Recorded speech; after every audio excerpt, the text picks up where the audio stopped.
Nama istilah Jenderal Maranus Sadrina. Berdirinya kami di sini ingin akan memaparkan materi yang berjudul tentang pasar. Dan materi pertama akan disampaikan oleh Jenderal.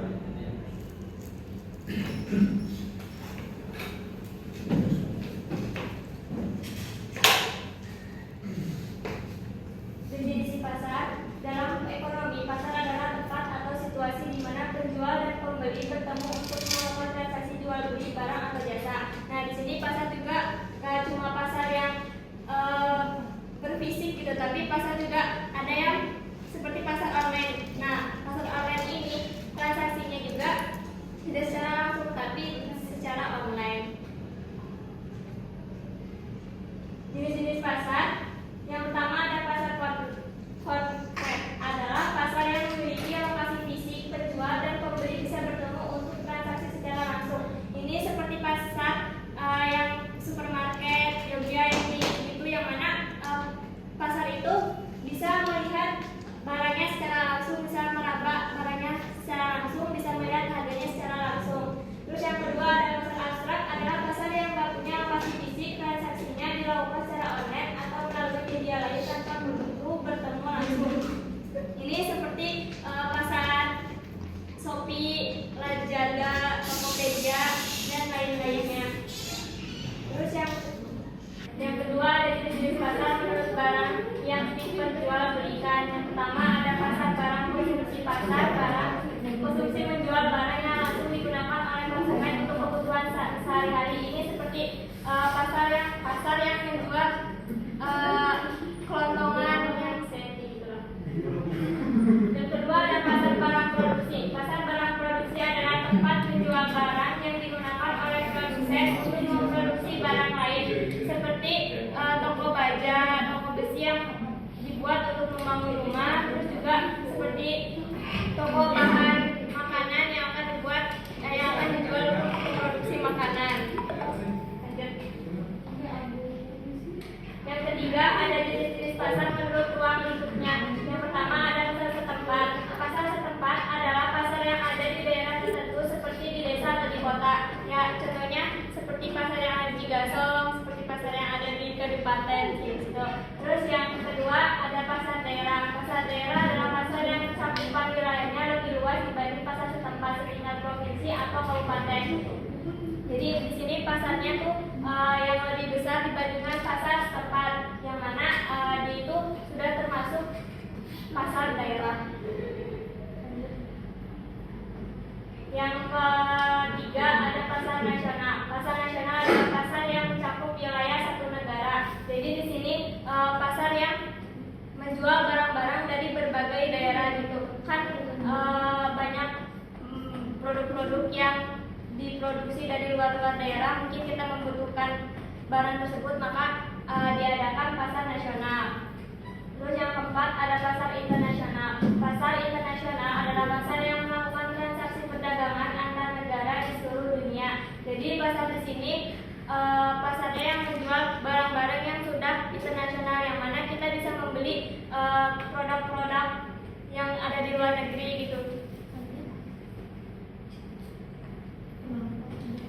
Yang keempat, jenis-jenis pasar menurut waktu. Yang pertama pasar harian. Pasar harian adalah pasar yang diadakan setiap hari. Di pasar ini transaksi jual beli berlangsung setiap hari, dan barang yang dijual biasanya segar seperti sayuran, ikan dan buah-buahan. Di sini contoh dari pasar harian yaitu pasar yang bukannya setiap hari seperti pasar-pasar yang ada di desa atau di daerahnya masing-masing. Terus yang kedua ada pasar mingguan. Pasar mingguan diadakan sekali dalam seminggu. Barang yang dijual bisa lebih beragam dan biasanya ada penjual tetap yang kembali setiap minggunya. Ini seperti pasar kaget atau pasar yang mingguan yang suka di cafe-day seperti itu. Yang kelima jenis-jenis pasar menurut organisasi atau struktur. Yang pertama ada pasar persaingan sempurna. Pasar persaingan sempurna adalah jenis pasar di mana banyak penjual dan pembeli berinteraksi dan semua produk. Identifikasi ciri-ciri pasar persaingan sempurna. Pasar persaingan sempurna juga diartikan sebagai pasar yang mempunyai banyak perusahaan untuk memberikan pelayanan kepada pembeli di pasar yang produknya homogen. Ciri-ciri pasar persaingan sempurna. Yang pertama, banyak penjual dan pembeli. Terdapat banyak penjual dan pembeli di pasar, sehingga tidak ada satu pihak pun yang dapat memengaruhi harga pasar secara signifikan. Yang kedua, transparansi informasi. Semua pelaku pasar memiliki akses yang sama terhadap informasi mengenai harga dan kualitas produk, sehingga tidak ada pihak yang dirugikan. Yang ketiga, mobilitas sumber daya. Sumber daya, tenaga kerja, modal dan lain-lain dapat bergerak dengan bebas antara sektor-sektor ekonomi. Yang keempat, harga ditentukan oleh pasar. Harga ditentukan oleh interaksi antara penawaran dan permintaan di pasar, dan setiap pelaku pasar adalah pengambil harga.